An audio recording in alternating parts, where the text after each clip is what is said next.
Bienvenue. Devant moi se trouve un Samsung Galaxy A36 et aujourd'hui je vais vous montrer comment passer par le processus de configuration de cet appareil.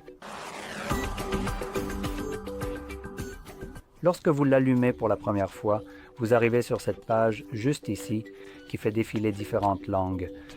Sélectionnons donc Démarrer, puis trouvez la langue de votre choix dans la liste. Dans mon cas, la bonne langue, l'anglais, est déjà sélectionnée, donc je vais simplement appuyer sur Suivant. Ensuite, nous pouvons choisir d'insérer notre carte SIM. C'est optionnel. C'est uniquement pour se connecter au réseau mobile. Et donc, que vous choisissiez de l'insérer ou d'ignorer cette étape, cela n'a pas d'importance, la page suivante s'affichera pour votre revue. Nous avons donc le contrat de licence utilisateur final, il suffit de cocher la première case ici, ignorer les deux autres. Celles-ci sont optionnelles et non, je pense qu'il ne faut jamais accepter quoi que ce soit d'optionnel, quelles que soient les circonstances. Donc voilà. Pourquoi accepteriez-vous de partager des données de diagnostic en fait? Voulez-vous vraiment que vos données soient revendues? Moi, ce n'est pas mon cas.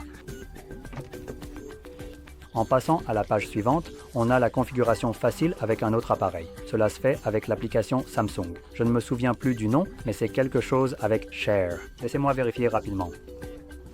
Je devrais pouvoir le trouver. Ça s'appelle Smart Switch. Désolé. Donc, il va utiliser Smart Switch, que vous pouvez télécharger sur n'importe quel autre appareil Android ou même sur iPhone et transférer toutes vos données vers votre nouveau Samsung. Je ne vais pas faire ça, donc je vais simplement choisir Configurer manuellement. Et ici, nous pouvons nous connecter à notre réseau Wi-Fi. Maintenant, si cet appareil est absolument neuf, tout juste sorti de la boîte, vous ne pourrez pas passer l'étape de connexion au réseau. Je peux le faire parce qu'il a déjà été configuré. Maintenant, comme je peux ignorer la connexion au réseau, il va y avoir une petite différence. Premièrement, la date et l'heure vont apparaître tout au long du processus de configuration, car si vous sélectionnez n'importe quel type de connexion réseau, que ce soit via une carte SIM ou le Wi-Fi, la date et l'heure sont automatiquement réglées par Internet. En passant à la page suivante, nous avons protégé votre téléphone en ajoutant soit la reconnaissance faciale, une empreinte digitale, un schéma, un code PIN ou un mot de passe. Cela dit, les deux premières options sont biométriques et elles nécessiteront toujours de définir un schéma, un code PIN ou un mot de passe comme méthode physique de déverrouillage de l'appareil, car les données biométriques ne sont pas fiables à 100%.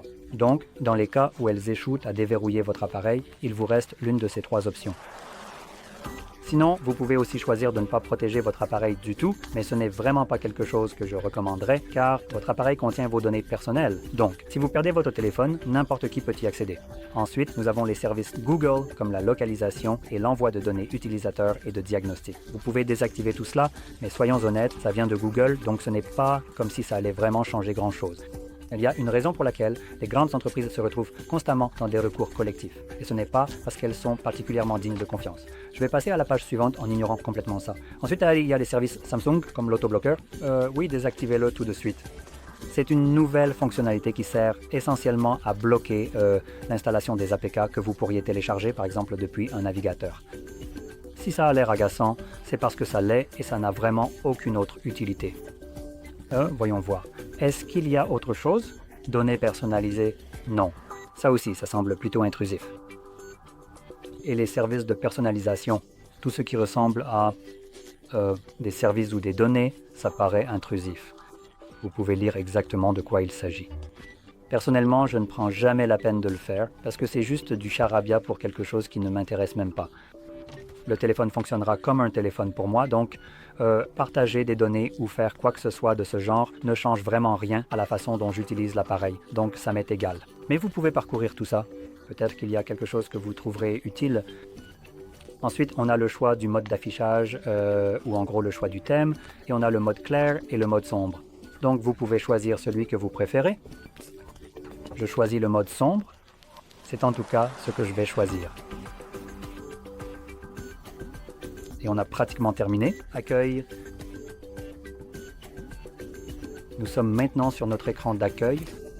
Si vous avez trouvé cette vidéo utile, n'oubliez pas de liker, de vous abonner et merci d'avoir regardé.